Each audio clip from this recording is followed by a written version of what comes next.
Welcome guys! Nandito na naman kayo sa Kishin and Domir.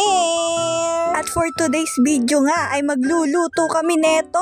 Opo, magluluto kami ng mac and cheese.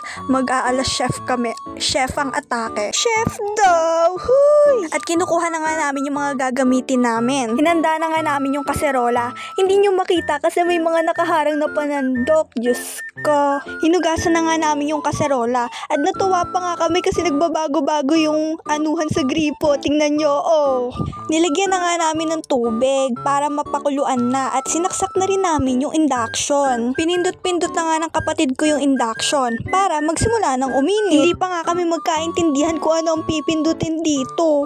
Kaya ang ending, warm na lang yung pinindot namin. Kukulo pa rin naman yan. Sinimulan na nga namin buksan yung mga lulutuin namin na Lucky Me mac and cheese. May nakita nga walis yung kapatid ko. Sabi niya, paborito niya daw na walis yun. Naku po, mukhang sisipagin ng bata. Sinimulan ko na nga ilagay yung mga nabuksan naming mac and cheese. Kapatid ko, natutuwa. Paano ba naman kasi namamagnet daw yung gunting? Oh, ayan, ang Lucky Me. Baka naman.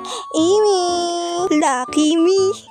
Natapos ko na nga yung mga dapat na gupitin. Habang ito kapatid ko, pinapakita yung mga macaroni. Diyos ko, isa pa lang yung nagugupit niya habang ako ilan na. Naku po. Tuwan-tuwa nga siya at namamagnet nga daw yung gunting. O, diba? Binidyohan niya pa talaga. 2 gunting daw yung namamagnet. Diyos ko. May bago pang napansin yung mga cabinet daw na nasa baba nakalak. O, di sinubukan pang buksan. Naku po, lagot tayo sa may-ari niyan. Habang hinihintay nga namin kumulo yung macaroni, naghahanap na kami ng paglalagyan namin. O, eto may nakita kami dito sa may cabinet. Natuwa nga na naman yung kapatid ko. Wow daw, wow, amazing. Sabi ba naman? Namili na nga kami ng kulay ng plato na gagamitin namin. Sa akin ay blue, habang sa kanya naman ay kulay red. Ayan na nga at pinahugasan ko na. Sabi ko banlawan niya para malinis. Ngingiti-ngiti lang yan, pero deep inside di na yan natutuwa at siyang nautusan. Nakaliwan naman niya ngayon ng sponge. Mag-aano daw siya, live selling at ibebenta yung sponge na gamit-gamit niya. Natuwa nga ako dito dahil meron silang hand soap at saka soap para sa mga dishes. Hindi naman ako sanay dyan. Sa amin, ang panghugas sa kamay panghugas na din sa plato. Huy!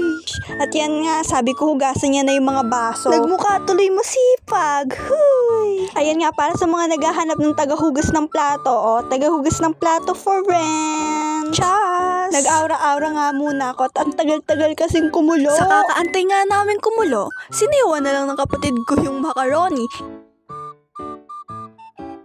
Tingnan ko nga ulit kung kumukulo na ba yung macaroni. Pinindot-pindot nga namin ulit ng kapatid ko yung induction. Tapos binago namin yung from warm, binago namin to soup ata yung pinindot namin. Binuksan ko na nga yung mga magiging sauce nung macaroni para lumasa. Dito naman, naisipan namin palitan yung magiging plato namin. Yung bowl na lang yung gagamitin namin. Bowl pala, hindi bowl. Diyos ko, nagkamali pa, magiging inodoro pa. Para kapag hinalo, hindi matatapon sa plato. Ayan, mukhang malapit na sa katotohanan itong macaroni namin dahil paluto na. Tingnan ko nga kung mainit yung handle kasi wala akong makita na pot holder. Buti nga at hindi ganun kainit. Nang makaluto nga ay tinanggal na namin yung tubig dun sa may kaserola. Nakapamili na nga rin kami dyan kung aling mangkok yung gagamitin namin. Mangkok na, baka maging inidoro na naman pag in-English ko eh. Sa akin nga yung yellow, tapos sa kapatid ko naman ay yung kulay red. Sinandok nga muna namin yung macaroni. Tapos, binalik din namin. Ganyan talaga, kanya-kanyang trip tayo dito. Chas! Naisip kasi namin na doon na lang sa kaserola haluin yung mga sauce kesa doon sa mangkok para di na kami mahirapan. O diba, mindset ba? Mindset! Yung kapatid ko nga yung tagagupit ng mga packaging ng sauce.